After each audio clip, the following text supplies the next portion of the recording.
All right. Good morning. Friday? Is it Friday? Yeah, it's Friday.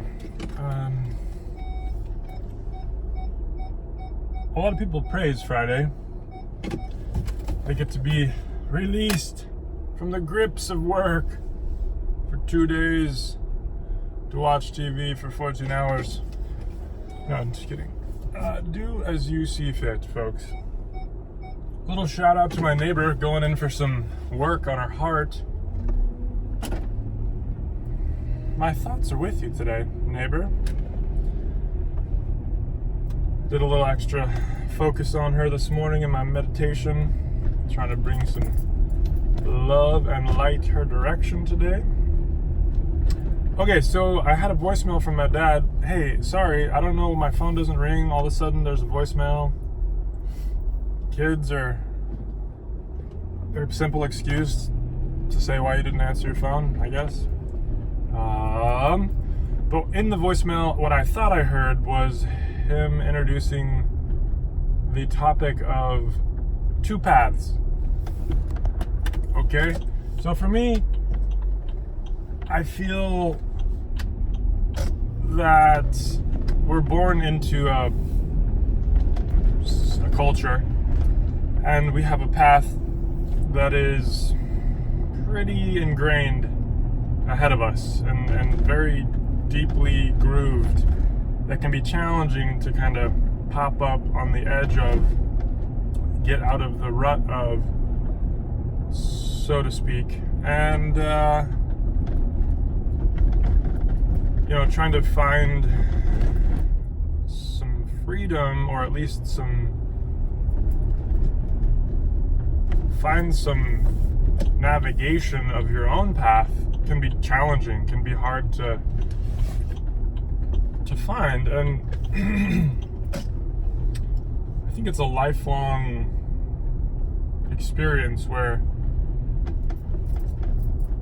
it's a very slippery sided, grooved sort of path that's laid out to us, and so we can very easily just get pushed back into the bottom of it and on with it, get into a trance of work or whatever that might be, and then maybe realize that we're there and attempt to do something a little bit unique or a little bit different that might have some challenges and requires some change, which has been the theme of this whole podcast, this whole vlog, this theme of my website that I launched, I published, I spent hundreds of dollars, diaper service, interesting, hundreds of dollars on, and I would encourage you to go check it out, agentchange.net. But anyway, that's like one of my footsteps toward my own path or my own self-discovery, is to try to do something other than the work that I am currently doing. And it's a moment-to-moment choice to attempt to walk this second path, if you will. There are just so many conditions that bring us back toward giving in and going with the flow, taking the easy route. But I would definitely encourage everyone listening, watching, to question more, to be more curious, to ask what it is that they're doing. Is it what they want to do?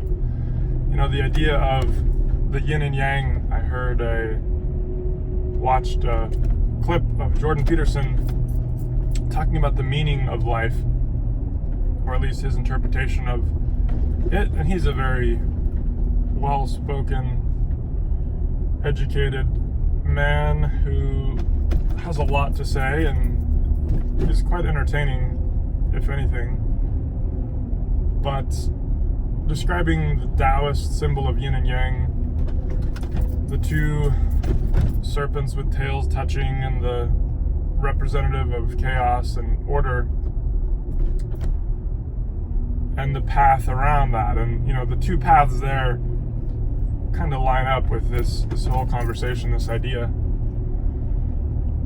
And to be in the moment, to be present, requires that you're aware that things can quickly change from good to bad, and the appreciation of the balance there between the two.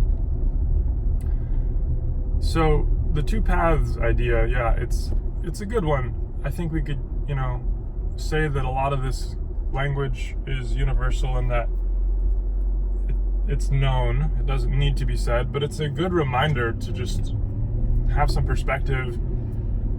It's one of the parts of my future self journal that I oftentimes will rewrite as a trait that my future self will have, and that is perspective and self-awareness, and the ability to observe and interact in hopes to make meaning of this beautiful life. Got some really gorgeous light coming in right now. September, you're doing yourself a favor with this dappled light.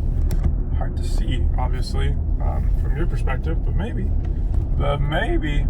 I'm messing with the camera a lot. This is the part of the video I mess with the camera a lot. So I appreciate that voicemail, Dad.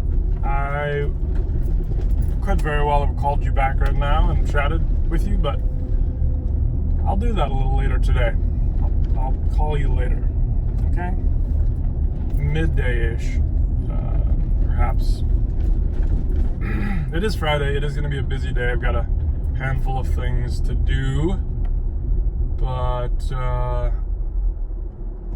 going to let this guy go. I'm going to notice him, noticing me, take a sip. I mentioned this before, I think. The recognition of a pedestrian oftentimes will invoke a little trot or a run, which can be a little sketchy at times, depending on the footwear that they've chosen, which is also entertaining to watch somebody run in work attire, boots, shoes, high heels, whatever it might be. But there you go, moment to moment, enjoying the light, enjoying the way that the maples are just starting to really flush red and yellow and orange against the green. Nature is just so darn beautiful. Reading more Braiding Sweetgrass this morning. Holy cow. Definitely recommend that book. Robin is her first name. Gosh, I'm terrible with the author's names. Robin Hall. Can't get the last name. Anyway, one of these days I'll get it. So there's this neighbor that she shared in her story who was from a specific First Nations people area that have this Thanksgiving speech, which is not what you and I think of Thanksgiving most likely. But she started the chapter talking about the Pledge of Allegiance and how it felt a little false from her perspective, and that her daughter simply chose to not do it from a young age. And then how this Thanksgiving speech filled in the gaps a little bit more there. And I think a lot of it is in alignment with the idea of interconnectedness.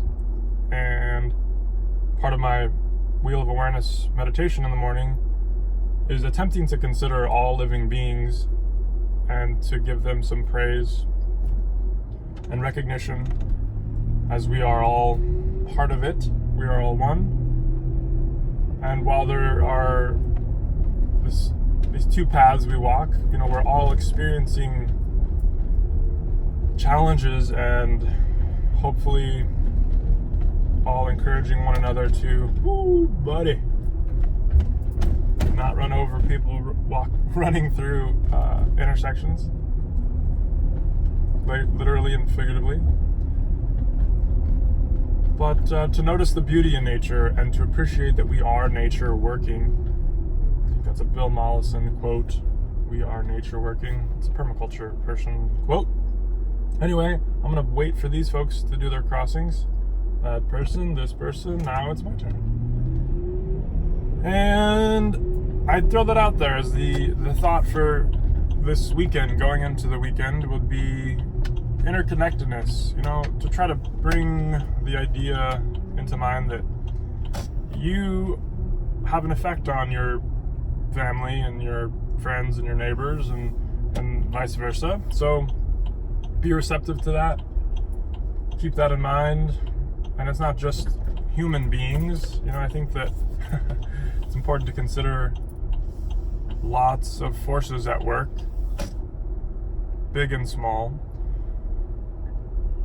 So here we are in the garage. I'm gonna call it at that point. I think of it as, smiling at the sky effectively and having appreciation for breath and life in general, and how that abundance mindset is very, very needed in this time and is very helpful. So hopefully that's helped somebody, inspired somebody, and like, subscribe, share. Be well.